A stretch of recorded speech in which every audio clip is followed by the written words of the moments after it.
Olá,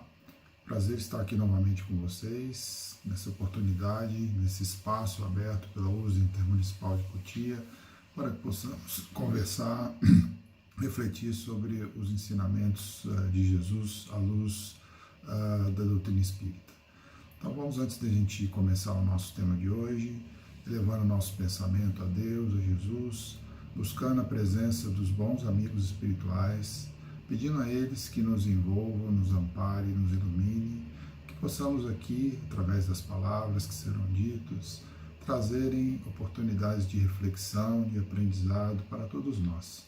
E que possamos assim seguirmos mais firmes e fortes em nossa fé, em nosso caminho de sermos um pouco melhor a cada dia. Que assim seja, graças a Deus. Para a nossa reflexão de hoje, escolhemos o capítulo 17, Sede Perfeitos, e dentro desse capítulo trouxemos o item 4, que são os bons espíritas, para que a gente possa refletir e tirarmos disso algum aprendizado para a nossa caminhada. O que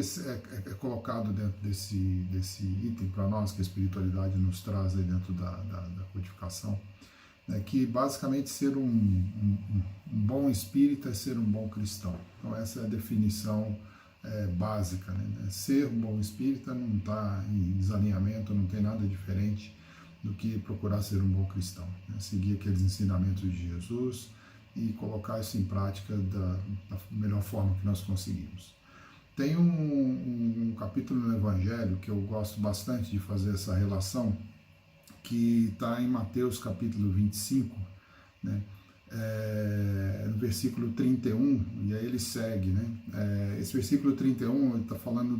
Mateus está relatando aí sobre a fala de Jesus sobre o juízo final, né? E ele usa um simbolismo dentro dessa fala, né? Que ele fala daqueles que estão à direita e à esquerda, né, de Jesus, vão se colocar na sua direita ou à sua esquerda, né? A gente pode primeiro usar esse simbolismo de direita e esquerda para a gente entender aqueles de nós que já estamos com a nossa consciência desperta, né? Que, como todos nós sabemos, né, dentro da nossa jornada de espírito imortal, que estamos aqui no nosso mundo que agora caminhando, muitos de nós já encontraram esse seu caminho do despertar e estão aí na sua luta de aprimoramento, né, de crescimento, de evolução espiritual, como a gente coloca dentro da doutrina. E, infelizmente, existem muitos daqueles de nós que ainda estão vagando, vamos dizer assim, ainda pelo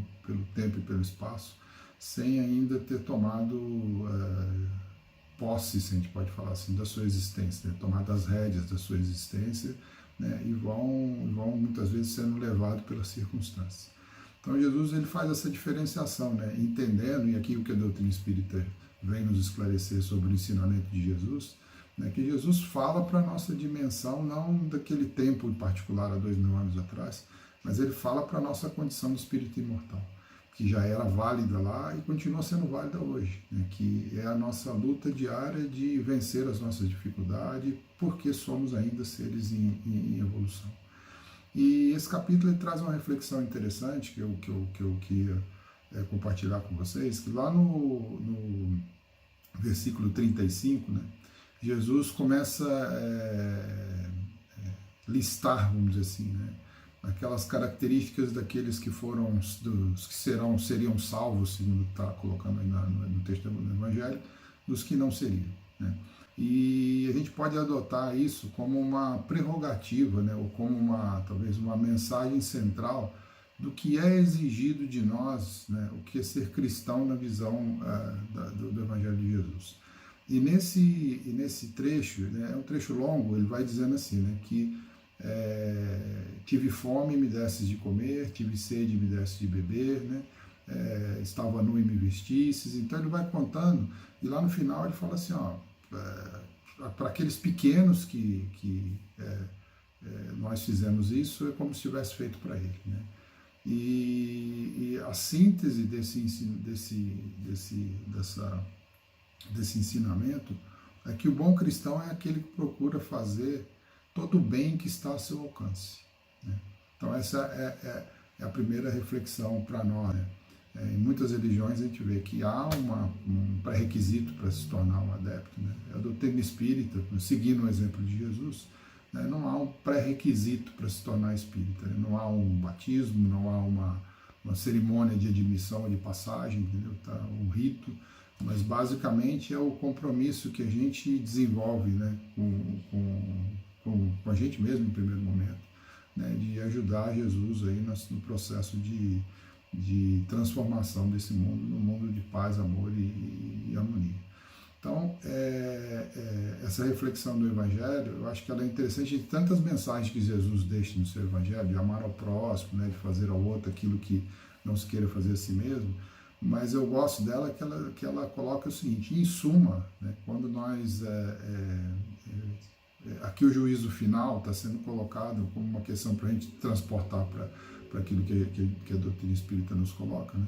Quando a gente tiver um encontro com a nossa consciência, né, é esse o questionamento que vai estar valendo, entendeu? Então, se nós de fato fizemos todo o bem que estava ao nosso alcance, né?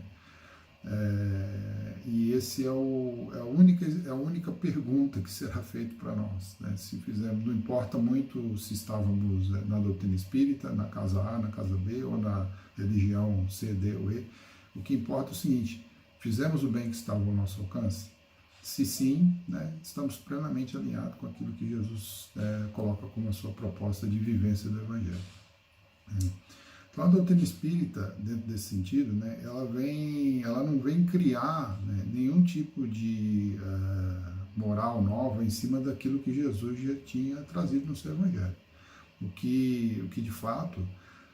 ela nos traz é justamente tirar uma série de alegorias ou circunstâncias que existiram e se concentrar naquilo que é a essência do que Jesus traz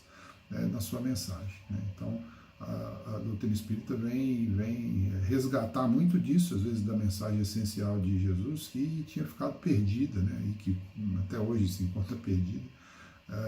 muitas vezes misturado com coisas que são mais de ordem humana do que divina, né? Então ela vem fazer isso. E tem uma frase que eu gosto bastante também de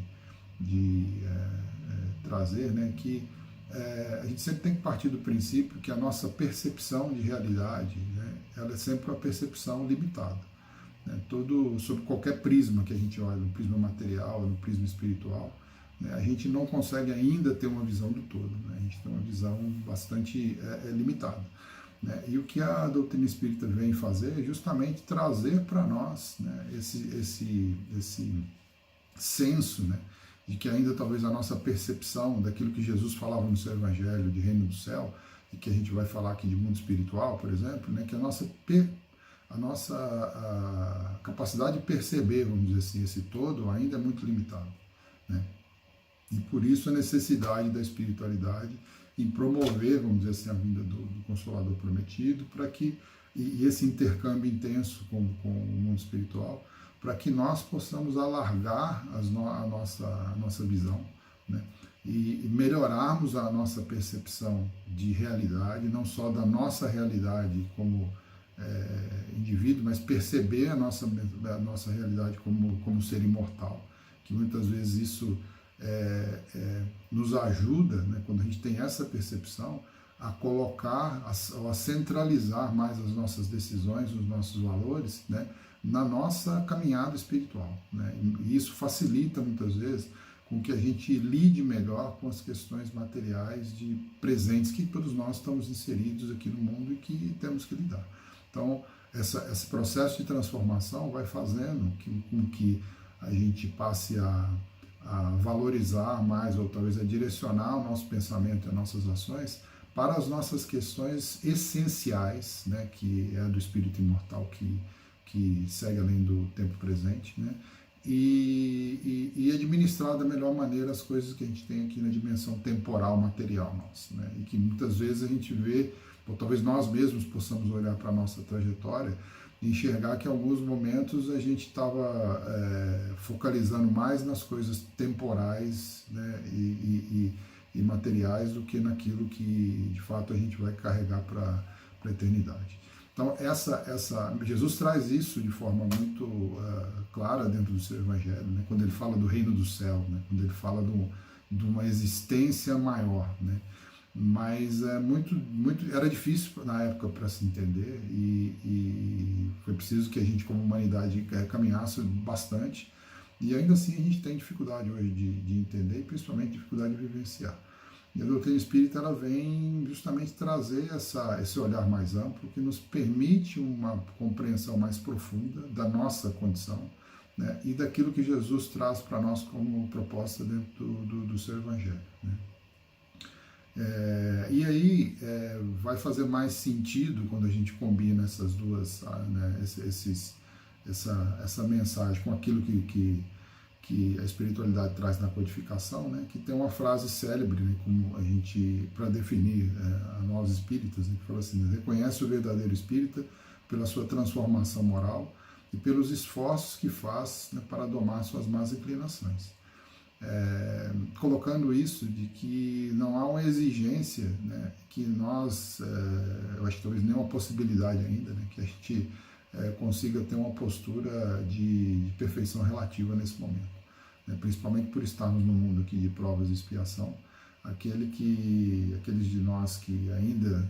estão aqui na sua jornada de construção, estamos bastante longe ainda de alcançar essa perfeição.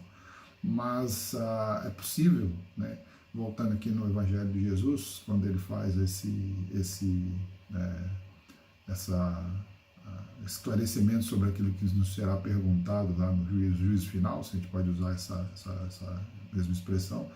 né, se nós conseguimos fazer todo o bem que estava ao nosso alcance, né, e todo o bem que estava ao nosso alcance dentro da nossa capacidade de enxergar, né, porque a justiça divina não vai pedir de nós algo que não esteja plenamente alinhado com a nossa condição de ofertar,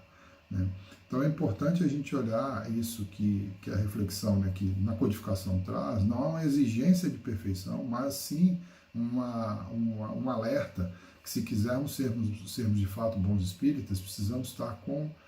despertos, vamos dizer assim, né, com a nossa consciência desperta para reconhecer aquilo que nós estamos fazendo, reconhecer as nossas ações e a partir daí buscar o nosso caminho de aprimoramento, né. É importante dizer que quando a gente encontra, vamos dizer assim, né, dentro dos nossos corações esse sentimento de gratidão e de amorosidade, né, que é todo o esforço de Jesus em demonstrar, né, o amor do nosso Pai maior, do nosso Criador por nós, né, todo o esforço que Jesus fez no seu Evangelho, de testemunhar, de passar por processos dolorosos para poder provar para nós que nós podemos ser melhores e que podemos vencer a morte, como ele coloca, né? Quando a gente vai buscando todo esse entendimento, né, que nós somos seres imortais, né, somos criaturas divinas, né, que existe vamos dizer assim, nós somos um pedaço do Criador, né, como Jesus fala, vós sois deuses, né? Então nós somos criaturas divinas, né, e que muito amadas pelo Pai, muito amadas por todos esses companheiros da espiritualidade que nos ajudam, todos esses mentores que estão ao nosso lado, e que quando a gente consegue identificar dentro do nosso coração esse senso, né, de gratidão e de amorosidade, né, nós vamos vendo que isso vai criando o combustível necessário, né, para que a gente, de fato, trabalhe esse processo de transformação diária, né, que ele é um processo que vai de pouco em pouco, vamos dizer assim, né, mas que ele é importante que a gente dê pequenos passos, mas que a gente consiga dar esses pequenos passos de forma consistente e positiva, né. Não vamos fazer aqui grandes saltos, talvez, numa existência, mas é possível que a gente faça um bom caminho, né, e que, como nas palavras de Paulo, né, realize o bom combate, que é aquele de lutar contra as nossas deficiências, as nossas paixões, os nossos assim, desequilíbrios, os nossos medos, a nossa falta de fé, e com isso a gente consiga, com esse senso de gratidão e amorosidade, né, que permeia toda a criação divina, se sentir parte disso e sentir que a gente tem dentro de nós já um combustível necessário para fazermos a nossa trajetória de melhoria, de aprimoramento, para de fato nos tornarmos bons cristãos, bons espíritas, que no fim do dia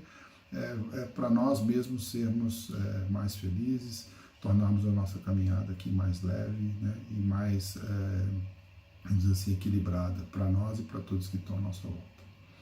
Okay? Então essa é a reflexão que nós gostaríamos de deixar aqui para essa oportunidade, sempre agradecendo a Deus, agradecendo a Jesus, agradecendo a todos os mentores da espiritualidade maior que estiveram conosco, os mentores das casas aqui que congregam a nossa região,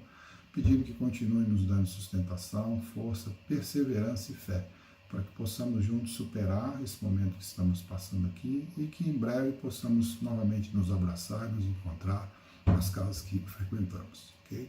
Então fica um abraço para todos, uma saudação e aí uma boa semana para todo mundo. Grande abraço.